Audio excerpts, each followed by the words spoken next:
woke up this morning with my mind stayed on spirit. Woke up this morning with my mind stayed on spirit. Woke up this morning with my mind stayed on spirit. Hallelujah, hallelujah, hallelujah. Walking and talking with my mind stayed on spirit. Walking and talking with my mind stayed on spirit. Walking and talking with my mind stayed on spirit. Hallelujah, hallelujah, hallelujah. Hallelujah, hallelujah, hallelujah. Hallelujah, hallelujah, hallelujah.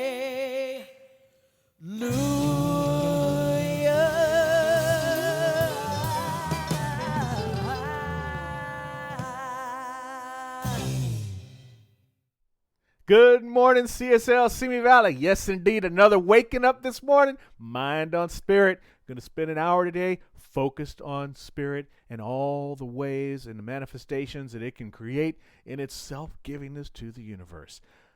I don't know how many of you come here a little bit early to the service. There's a 10-minute pre-roll for people to get settled and make sure their signal is working and all that stuff, and for me to get settled to make sure the signal's getting out to you. And this week, how many of you got it? How many of you saw it? How many of you heard it? The pre-roll is the Soul Purpose Band doing a pre-roll concert. So if you missed it this week, come back next week or the following week for the pre-roll Soul Purpose Band concert, rocking all the tunes, Ashe, Ashe, Holy, Holy. Just come on back and be there for that, okay? Just want to get that out of the way, remind you about it, and wow, June, June, and we're still here doing this, but it's shifting, and things are beginning to open up, and I've noticed the state's been opening up like crazy, and people are out and about, and we will be out and about in the sanctuary in just a short amount of time. Father's Day. So stand by for that. Still looking for some volunteers to help out. Talk to Dr. Susan or to Lane, and they'll put you to work. And it's fun work. I mean, you know, we get to be in community. We get to shift things around the center and open things up for us and make it a little nicer for everybody. So that's the upside. The downside of the week, the heartfelt side of the week, as we pass through the 1 year mark on the death of George Floyd at the hands of the Minneapolis Police Department. Now, you would think that after that 9 minutes and 29 seconds, that things would really shift in our country around that kind of activity. But if you scour the news, you will see that there have been a number of deaths that have continued that have questionable origins.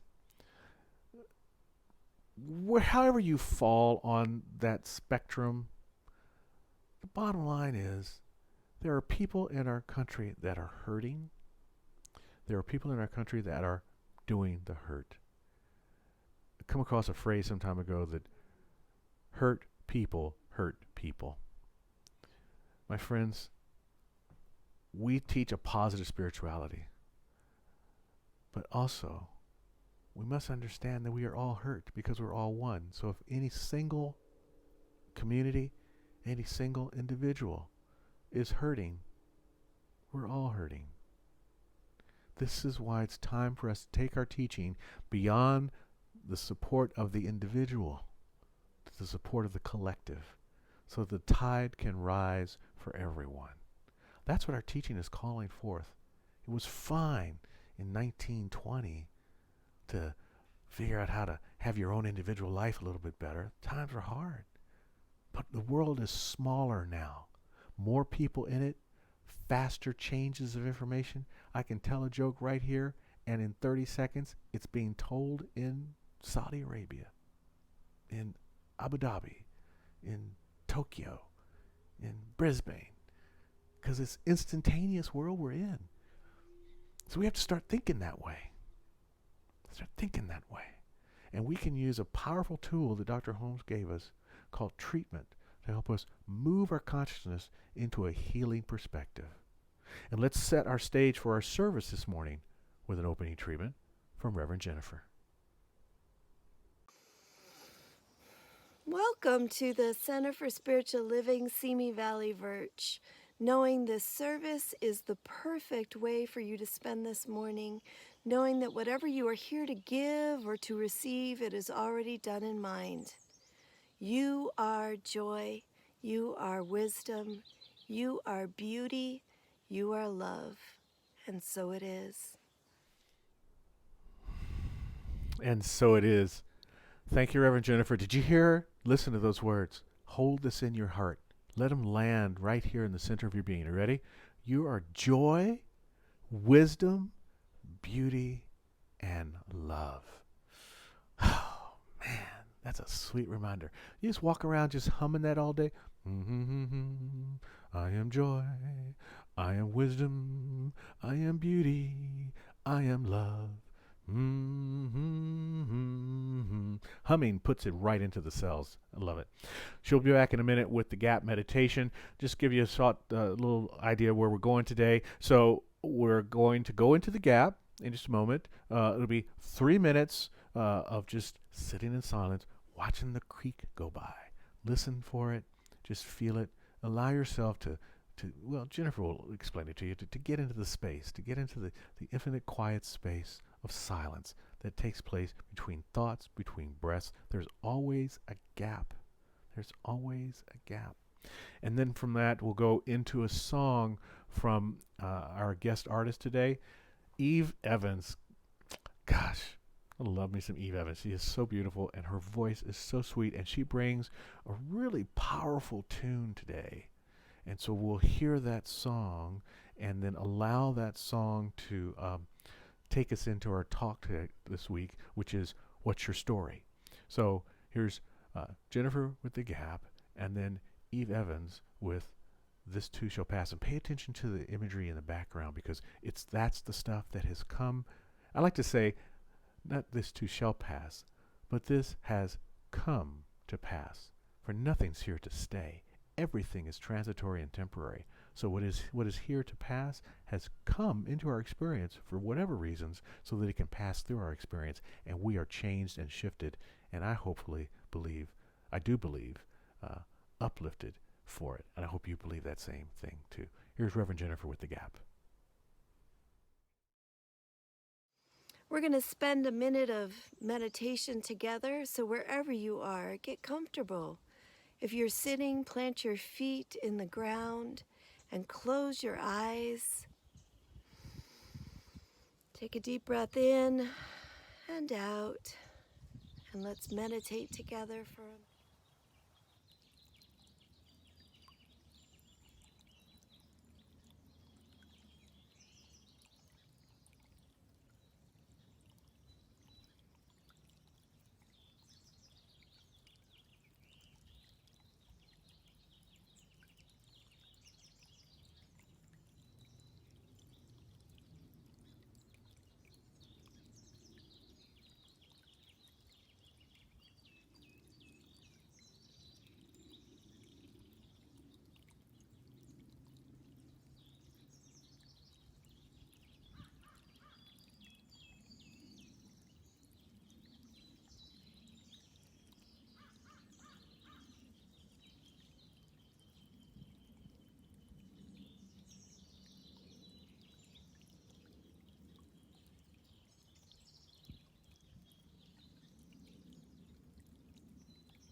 Here ends our meditation. Enjoy the rest of our service. I miss you guys. Thanks for tuning in. Be well. Be safe. In the middle of the turbulence surrounding you, these trying times are so hard to endure. In the middle of what seems to be our darkest hour, hold fast your heart and be assured this too shall pass, like every night that comes before it. He'll never give you more than you can bear. This too shall pass, so let your hearts be comforted. It's in His hands. This too shall pass.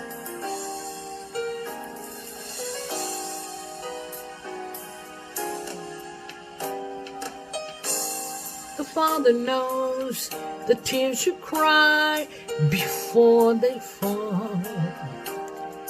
He feels your pain, 'cause His heart and yours are one.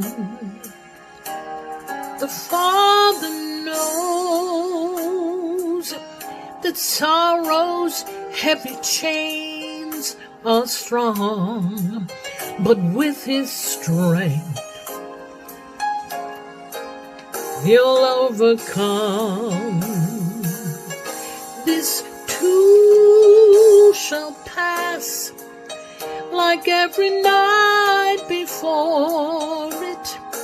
He will never give you more than you can bear. This too shall pass. So when this thought be comforted, it's in His hands. This too shall pass. So set your eyes upon the mountain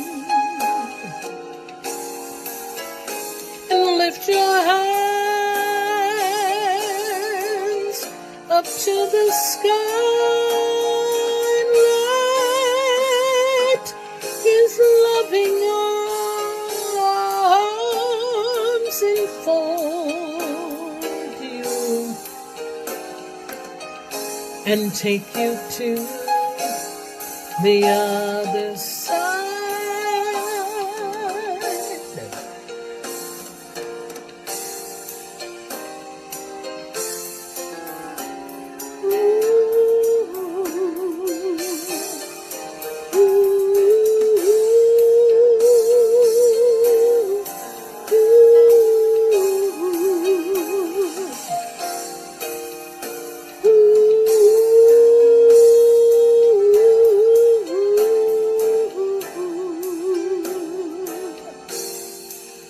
It's in His hands.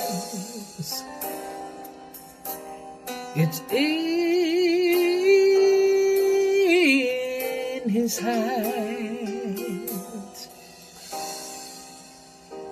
This too shall pass.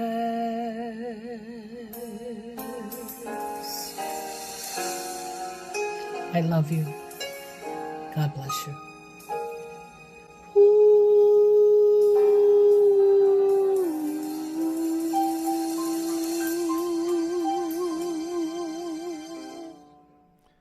Eve Evans. Thank you, Eve. We love you too. And that song, This Too shall pass. What profound words. This too shall pass. 4 simple words, as powerful as "and so it is," and all a part of today's talk. What's your story? What's your story? And if you don't like your story, this too shall pass. How does it pass? By knowing, and so it is. We all have a story. Everyone has a story, and it's all too easy to tell our story. I mean, we know it so well. We can all, in fact, some of our dear friends, we start a story, they can finish the story because we've told it for so long. We're the hero or we're the victim, or we're the wrongdoer or the bystander, or sometimes the witness to the story, and sometimes we pulled all the way back to the observer space around the story. What is your story? Are you happy with your story? And are there chapters within your story that you may want to change? We're going to talk about that today. And so much, as you saw in the video, this too shall pass. We have gone through an incredible year with COVID, with the Black Lives Matter movement accelerated by the murder of George Floyd in the Twin Cities, the anniversary of which, strange thing to call it anniversary, the date that we mark just having passed this week. As we tell our stories, the commonality in our stories indicates something that Mark Nepo talks about in the 7,000 Ways to Listen. He says, in many ways, our stories are part of one story. Our pain is part of one pain. Our surprise at the beauty and the fragility of life is part of one chorus of awe. Our stories are all one story because we are interconnected. That's what we believe here in the Science of Mind. There is one life. That life is God. That life is my life. That life is your life right here and right now. So as we talk about our story, we must remember the commonality in our individualized expressions of those stories. You see, the soul, as Science of Mind teaches it, Science, Mind, and Spirit teaches it, the soul is the plastic of the universe. It's that formlessness that becomes form. Therefore, within every thought that's dropped into the soul of the universe, that is dropped into the law, which is synonymous for soul in our teaching, for every thought that is dropped into that and becomes form, all the associated thoughts are also there. The soul is the seat of memory of everything and records everything throughout all time. And so frequently within our stories, there are some recurring themes that we can work through because we know that this is a universe that likes to give, and it's a God that is of goodness. Yet we experience lack. We experience limitation. We experience doubt. We experience our attachments. We have beliefs that don't work for us. We try to control things and we try not to control things, all in a way of managing our story.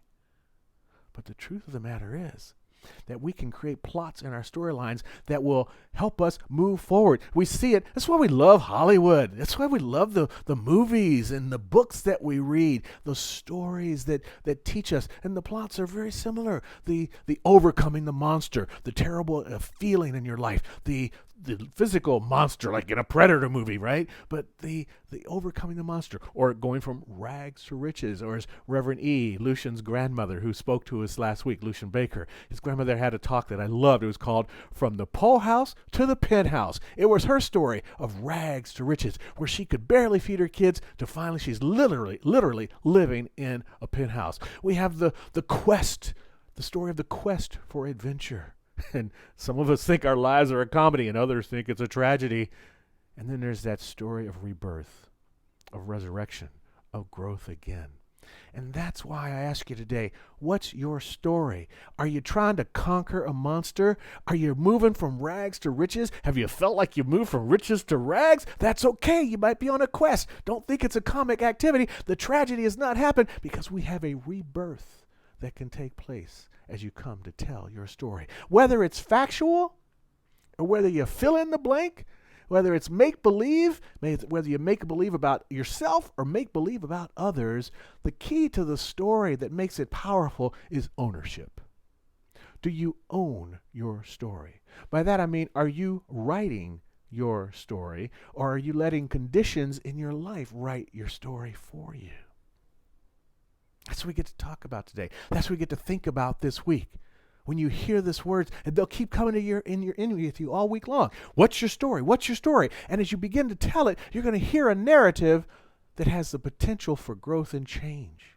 You don't want to be like, Dr. Hornaday, Dr. Bill Hornaday, the minister at Founders, who took over after Dr. Holmes, gave that congregation to him. All right, and they used to sit on the steps of the Institute, which was right next to Founders Church. That's where the Institute of Religious Science and the studies were taking place there. And they would sit on the stoop and they would talk. And one day, Dr. Holmes said to Dr. Bill, hey, I hear you're starting a symptom of the day club. What's that all about? He says, well, people wake up in the morning and it's like, oh, my aching back. Oh, the troubles and the trials and the tribulations of my life. Oh, I don't like my boss. Oh, I gotta go to work. Oh, my car won't start. Whatever symptom of the day is writing a person's story, but you don't have to let that symptom write your story. And that's what they would talk about. They said, no, we have a teaching that can change that story for you, that can help you move forward. And as they were talking about that, they would also see people go by, and they would see a guy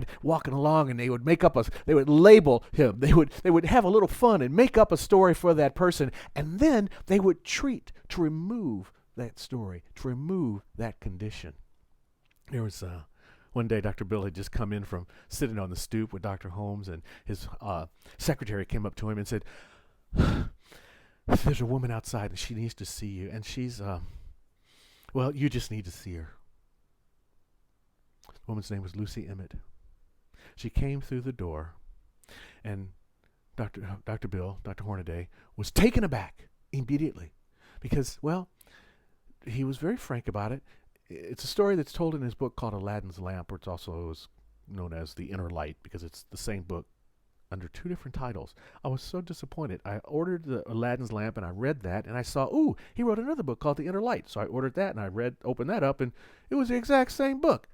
Anyway, so here we got Lucy Emmett. She comes in to the office, tattered, stockings drooping, clothes flustered and fluffed up, not looking very attractive. Her hair was not very well kept, and she had, as Dr. Hornaday described it, she had teeth. She had lots of teeth.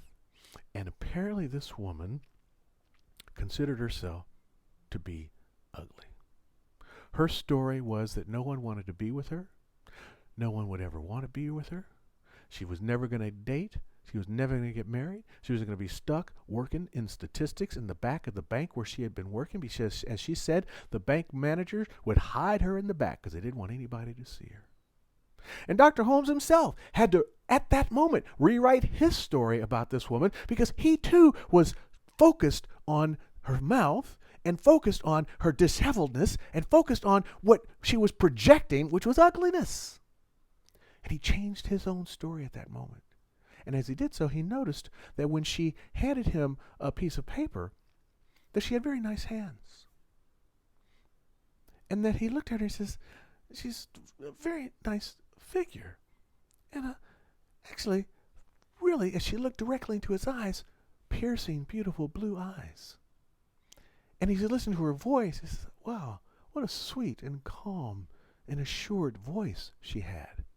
And he pointed these things out to her, and on each time that he pointed something out, she would go back to her narrative. She would go back to her story. She couldn't hear his story about what her story might be like. But she did listen, and she stuck around.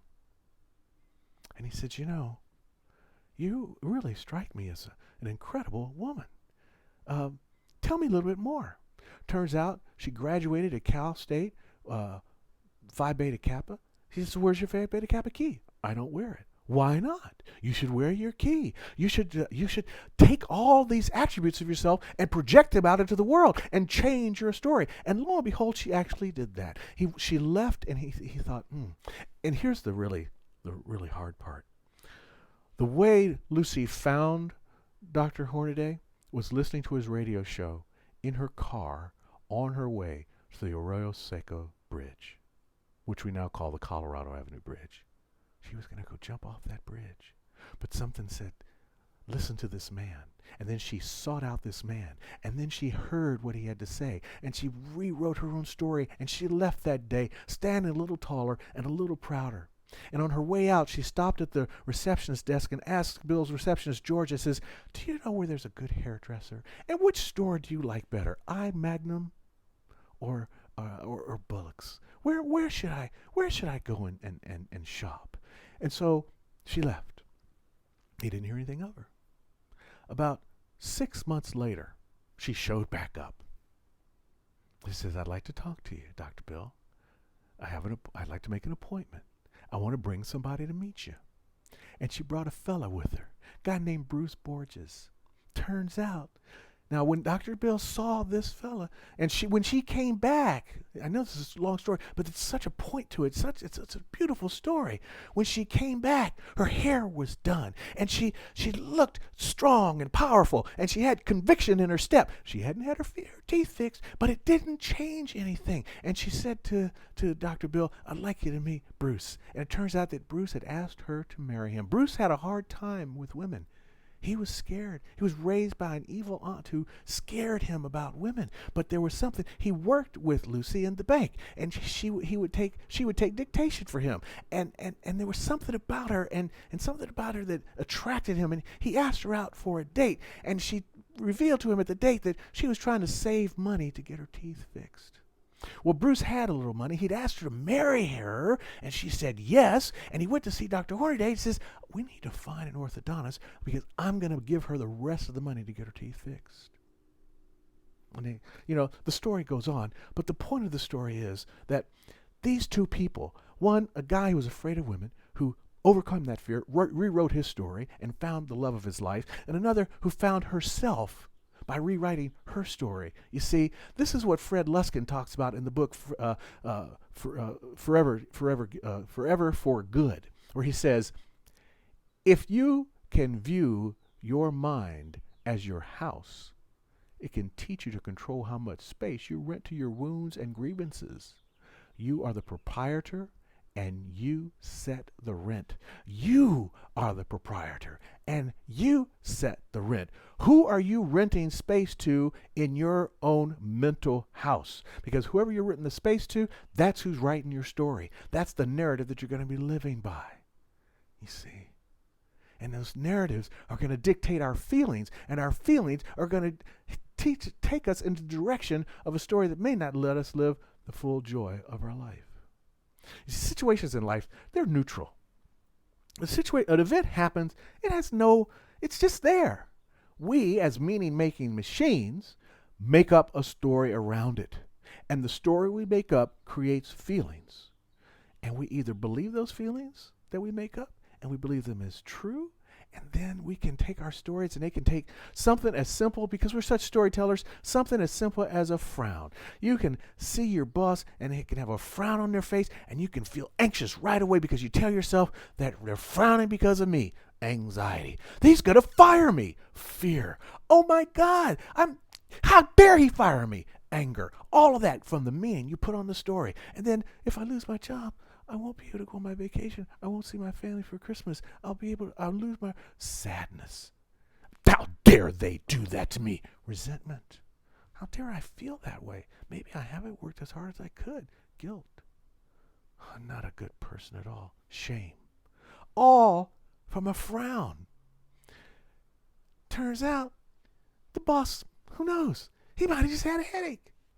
Good friend of mine, Gary, says to me, Steve, I was thinking about something we were talking about, and I was trying to figure out what you might say about it, and I thought I would just call you and see how the conversation turned out.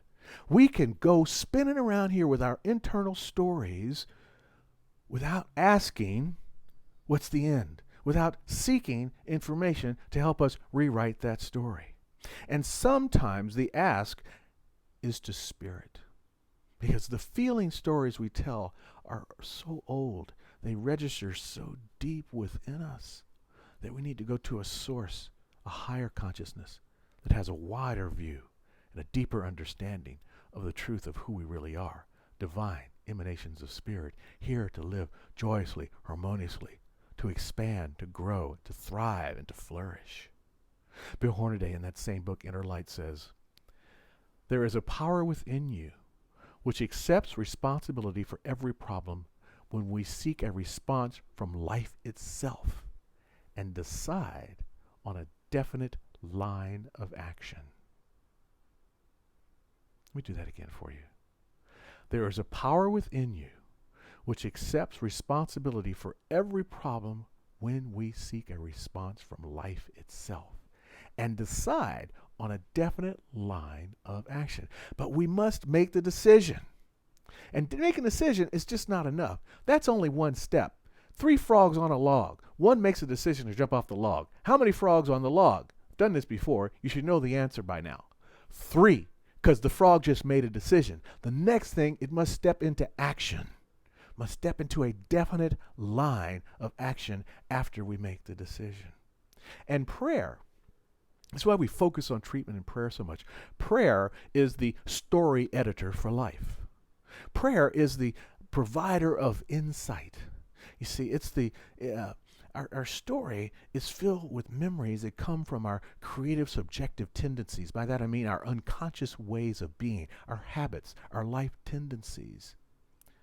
But with a little effort, we can change those life tendencies. And prayer is the doorway to that change. Prayer is not some magical, mystical, snap your fingers and everything turns out right. That's not what we teach, and that's not what happens in treatment. But what prayer does do is something really special. It opens the consciousness up to the realization of truth. As Dr. Hornaday says, prayer in itself does not heal.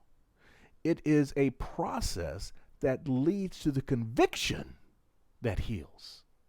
See, we must know that we know and know that we know in order for the change to take place. That's called embodiment. We must have the mental equivalent of the new story we want to tell for ourselves, or the mental equivalent of the story we're currently living so we don't lose the good we already have. Lucy Emmett, perfect example of it. She opened up through affirmation, through treatment, through action, through change of her life, changed her life. See, prayer is helpful only because it leads us to the space of having affirmative convictions.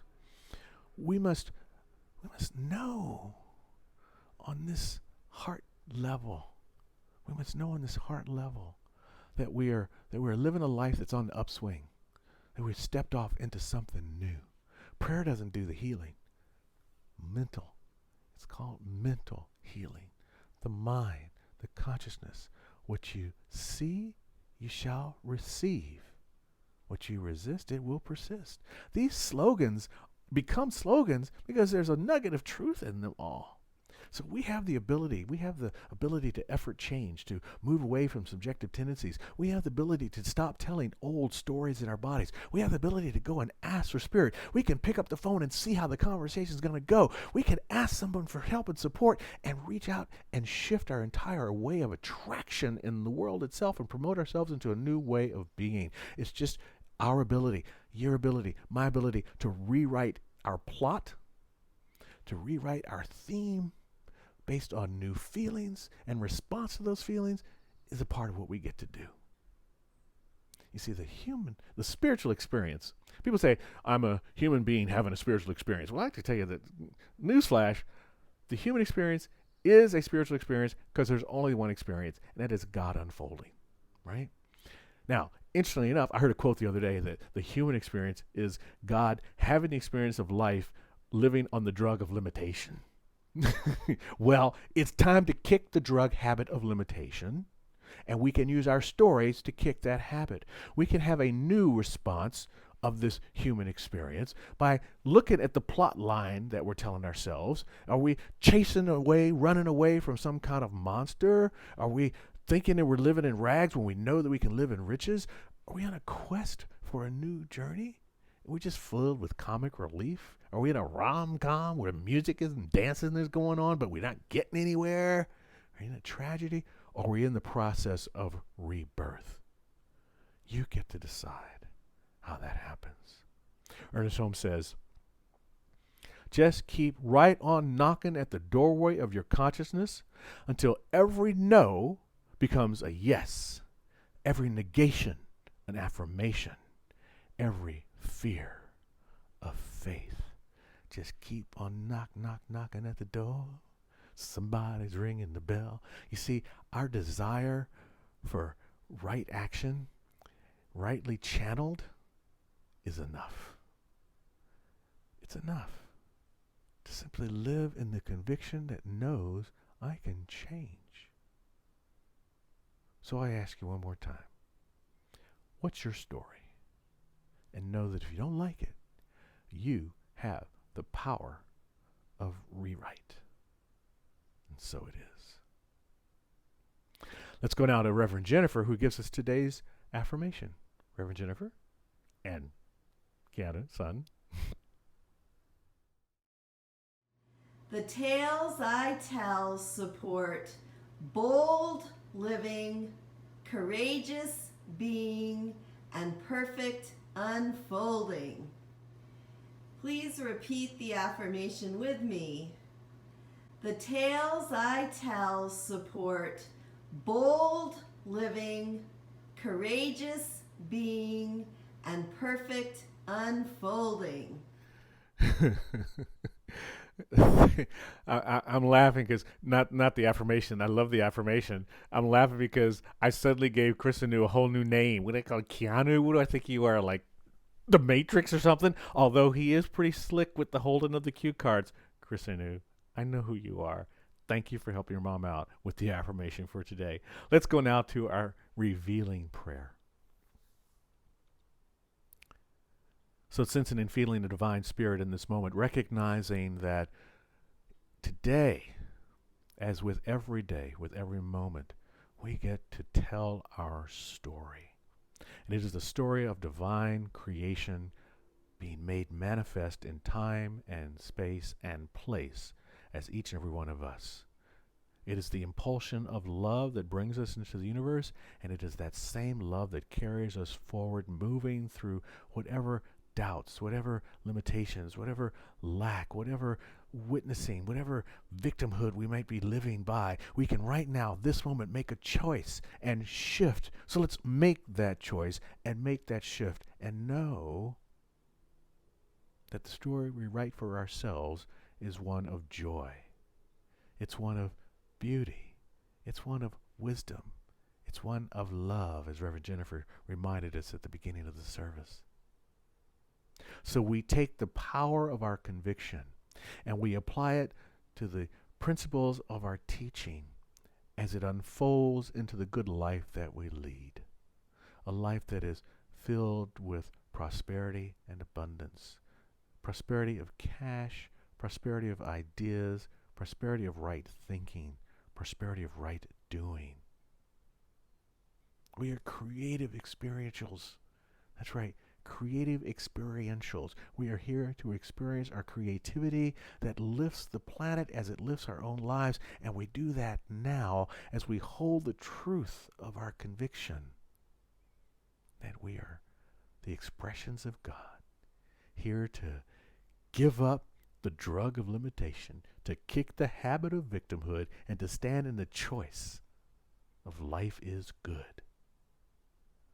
As our dear founder tells us, there's a power for good in the universe, and you can use it, and it is using you, and we are using it, for we are one. So grateful for this truth, so grateful to know this and to accept this and to share it with each and every one and to affirm it for us all. And now I release it to that power that knows, into the law, and so it is. Thank you for being here. Thank all of you for the work that you've done. I want to thank the crew that has been showing up already. I was going to start naming people, and I may leave people off. I know that, but I'm thinking of Mona Sandoval, who's helped out with some of the styling around, with Tracy Adams, who's done the same, of course, with Bridget and Lane and Dr. Susan, who's worked tirelessly to help pull things together, Gregory Seymour, Gary Hartman, Ron Young, Dee Malore. just thinking of the different people that I've seen come through the building just in the last week, and those of you who have stepped up from the background, Jan Daly and John and our old John who's stepping up too as well, Ginny. And so there's just so many folks that are stepping up. Be a part of the team. Come on board with us, right? And if you can't come on board with your sweat equity, if your back's not allowing you to lift and tote, that's okay. We got some papers you can shred. We can figure out something for you to do, or maybe just to come and bring your pom-poms and cheerlead those that are working, all right? And there are other ways that you can support our center too. There are financial ways to support the center. Here are how those work for us. Let's go over our ways you can give support to our community. You can visit the website at cslcme.org/donating, and that will come a PayPal window that you can give that way. You can text the word give to 805-600-5677, or you can call the church office at 805-527-0870. I know a lot of folks, there's a lot of June birthdays coming up, and a lot of folks go on Facebook and do a birthday giving thing, and that's been very profitable for the center. We've raised close to $4,000 in the last year by people who say, hey, donate to my community for my birthday. So let's look at how we can affirm our good and change our story if there's any belief in lack in your life. Here's how you do it with this affirmation of abundance. Divine love, it's doing its perfect work here and now. Divine love harmonizes. Divine love adjusts.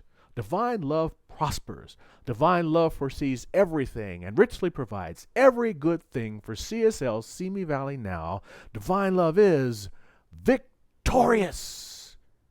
Here now are this week's announcements, followed by a beautiful song from Eve Evans called Gratitude, so you can contemplate all that you're grateful for, and then we'll anchor that with a blessing from Reverend Jennifer.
I've got a roof over my head.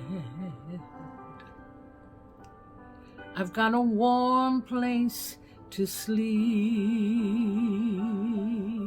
Some nights I lie awake counting gifts instead of counting sheep. I've got a heart that can hold love. I've got a mind that can think. There may be times when I lose the light and let my spirit sink, but I can't stay depressed when I remember how I'm blessed.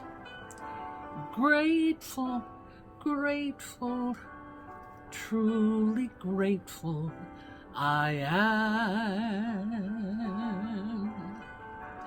Grateful, grateful, truly blessed and duly grateful.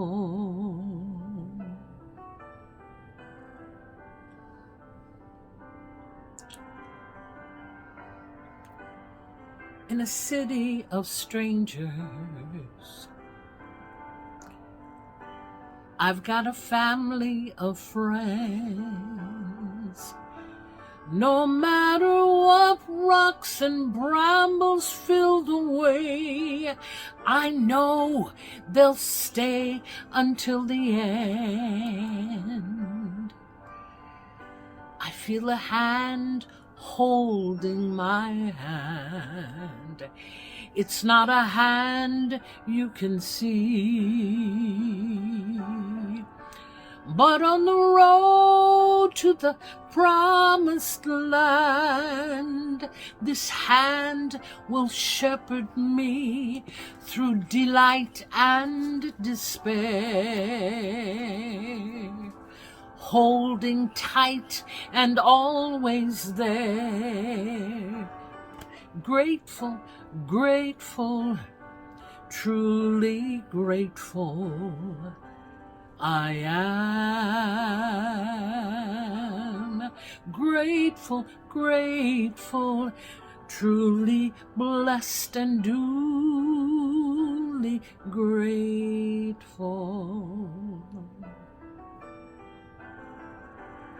It's not that I don't want a lot, or hope for more, dream of more, but giving thanks for all I've got makes me so much happier than keeping score in a world that can bring pain. I still will take the chance, for I believe that whatever the terrain, our feet can learn to dance. Whatever stone life may sling, well, we can moan or we can sing. Grateful, grateful, truly grateful I am. Grateful, grateful, truly blessed and duly grateful.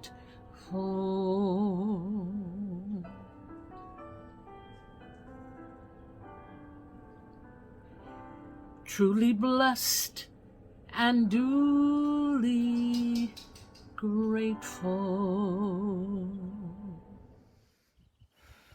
I bless this offering given freely from each of our hearts, goes out into the community as good and so much good, allowing a world that works for everyone. And so it is. And so it is. That is such a powerful phrase, Reverend Jennifer. A world that works for everyone. The world is working for everyone. When we're here, we're alive, we're breathing, but it can always work better for everyone, for there's always more to expand. I'm going to put a movement out that we change that phrase to a world that works better for everyone. That's what we're working toward.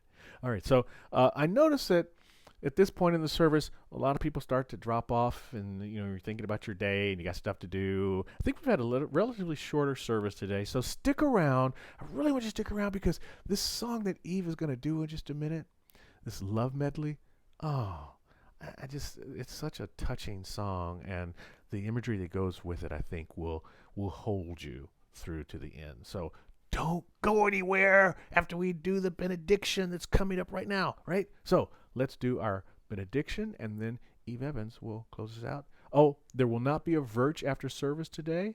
No Virch. Go out and have a great Memorial Day holiday weekend, and we'll see you back here next week. We've got two more services in the formal Virch mode, and then we'll go into a hybrid where we'll continue to have online services while we also go back to some in-person service for those of you who feel comfortable coming back into the sanctuary. Looking really forward to that. So here is our benediction and then a closing song, Love Medley from Eve Evans. I'm at home in the heart of God. My life is anchored in truth. I can never be separate. I live in the consciousness of peace. I release all fear. I am living love. Tune it up, Eve. I just want to sing a little bit about love. We've heard a lot of protest songs, and I just want to sing about love tonight. I hope you're with me. And if you're not, go to the refrigerator and get a snack. I have to change keys because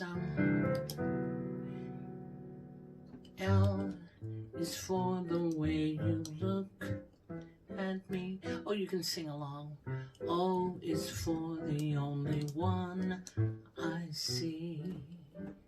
V is very, very extraordinary. E is even more than anyone that you adore.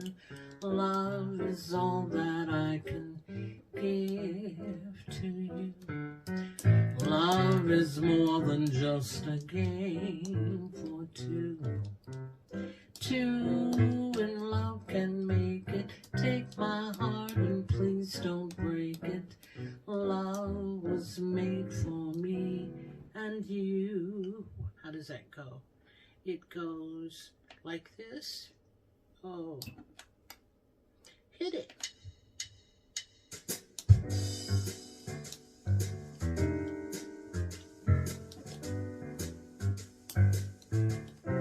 Let there be you, let there be me, let there be oysters under the sea, let there be wind, occasional rain, chili con carne and sparkling champagne. Let there be birds to sing in the trees, someone to bless me whenever I sneeze.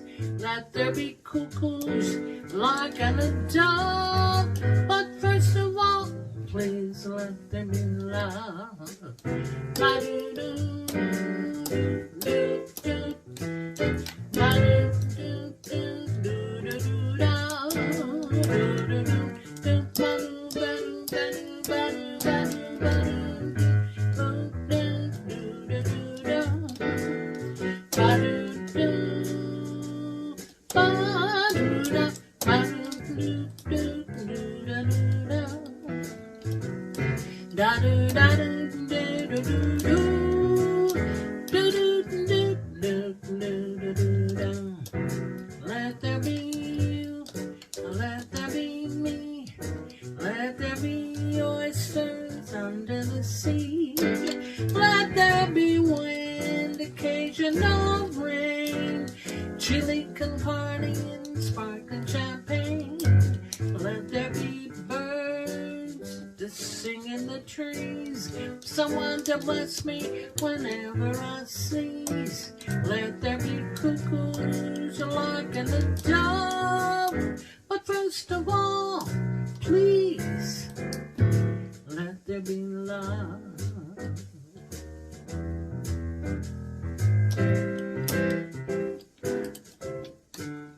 What the world needs now is love, sweet love. That's the only thing that is just too little love. What the world needs now is love, sweet love. No, not just for some, but for everyone. Lord, we don't need another mountain. There are mountains and hillsides enough to climb. There are oceans and rivers enough to cross, enough to last till the end of time. What the world needs now is love, sweet love. That's the only thing that is just too little love. What the world needs now is love, sweet love. No, not just for some, but for everyone. Lord, we don't need another meadow. There are cornfields and wheat fields enough to grow. There are sunbeams and moonbeams enough to shine. Listen, Lord, if you want to know what the world needs now is love, sweet love. That's the only thing that is just too little love. What the world needs now is love, sweet love. No, not just for some, just for every. Let there be you, let there be me, let there be oysters under the sea. Let there be wind, occasional rain, chili con carne with hot dogs and sparkling champagne. Let there be birds to sing in the trees, someone to bless me whenever I. Let there be cuckoos, a lark and a dove. But first of all, please let there be love. Let there be cuckoos, a lark and a dove. But first of all, let there be L is for the way you look at me. O is for the only one I see. V is very, very extraordinary. E is even more than anyone you could adore. And love is all that I can give to you. Love is more than just a game for two. Two in love can make it. Take my heart, please don't break it. Love, love, love. Let there be love, love, love. Let there be love, love. It was made for me and you.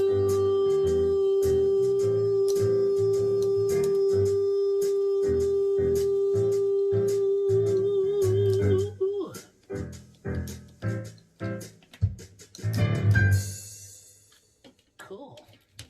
Okay. I have to hurry. Oh.